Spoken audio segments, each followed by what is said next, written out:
Hi everyone, this is Blue. He has a sister named Belle. If you're from Texas, you'll know the reference.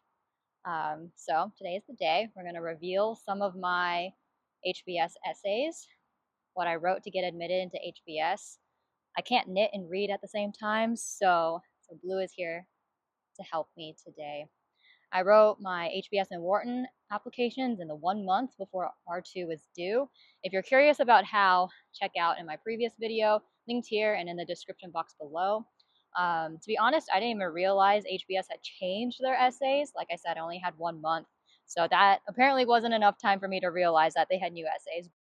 Today I'll be revealing them. So let's just jump right into it. I'm going to read the business-minded one first.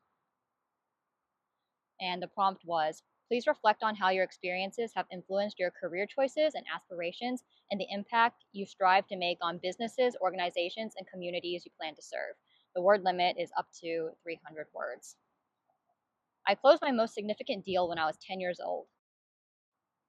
Growing up with immigrant parents, there wasn't a lot of room for negotiation, especially about adopting a cat.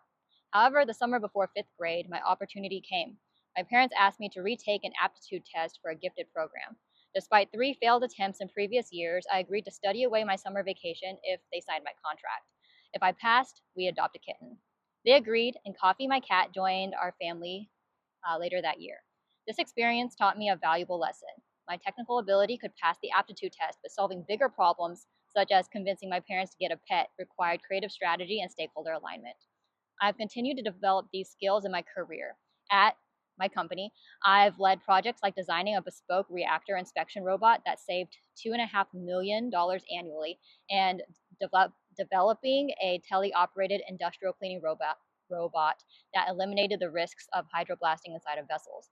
Although businesses welcome technology innovation, they are often hesitant to adopt solutions due to budget constraints and limited bandwidth. To address this resistance, I invited technology suppliers and service contractors into our discussions to negotiate favorable contractual terms, ensuring long-term ownership and costs ensuring long-term ownership costs aligned with business priorities. In the future, I will continue partnering with technology providers and collaborating with asset owners to create the reimagined plant of the future. Whether as a senior leader or a consultant, I aim to implement digital, green, and even life-saving technologies that improve day-to-day operations in manufacturing, reduce environmental impact, and directly impact the bottom line and reputation of companies. My ultimate aspiration is to lead a global manufacturing organization, shaping strategies that make safety, efficiency, and sustainability the industry standard. Whew, so that was a lot of words. Actually, maybe not even enough words, but that was my business-minded essay. Now we're going to jump to the growth-oriented essay. So the prompt is, curiosity can be seen in many ways. Please share an example of how you have demonstrated curiosity and how that has influenced your growth. The word limit is 250 words. I've always loved stories. Growing up, I begged my mom to tell me stories from her childhood, often asking her to repeat them, listening attentively for any new details. My desire to learn about others' experiences begot one of my proudest achievements, developing a robot for real-time 3D underwater mapping. Divers shared with me about how performing underwater inspections along the Gulf Coast, conditions made even more dangerous by the threat of alligators, leading to delayed projects and escalating costs. After hearing their story, I was determined to find a safer, more effective solution. I explored the possibility of combining robots in our current fleet and advanced sensors into a bespoke solution. Leveraging human-centered design principles from my Luma practitioner training, I engaged vendors specializing in submarine robots, sonar systems, and accelerometers to learn about their technologies. As I began to fully understand the potential of each technology, I led cross-functional discussions to engineer an integrated robot capable of producing 3D underwater mosaics, eliminating diverse safety risks. My innovation won my company's Technology Center Award and set a new standard for underwater inspections. Through this experience, I was challenged to solve an unconventional business problem by listening with empathy and growing my technical expertise. I'm proud to have ultimately changed the story, and learning from my peers' perspectives will continue to equip me to lead with compassion and confidence to scale innovative technologies, empower global teams, and drive transformation in manufacturing and beyond.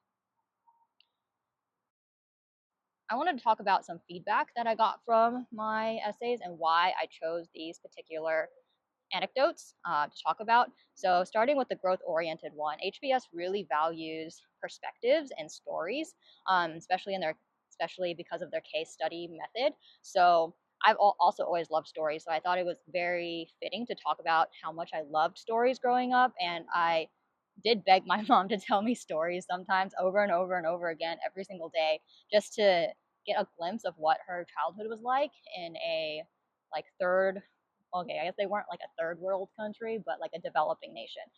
So it's very different from the US where I had my childhood.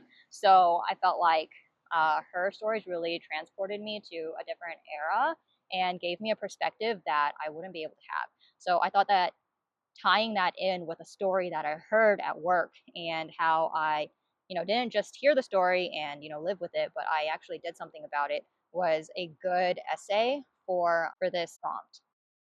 And then going to the leadership one, as I mentioned in my previous video, I love cats and I wanted to incorporate it into my essay. I got the advice from one of my friends, my childhood friends, who is currently an HBS student, to come up with a parallel with this story. Think about a time when I maybe had to write a contract at work. And fittingly enough, I have had to at least facilitate a lot of contracts at work. Another piece of advice that he told me was don't worry about writing a lot about HBS, like the resources or the classes or the professors.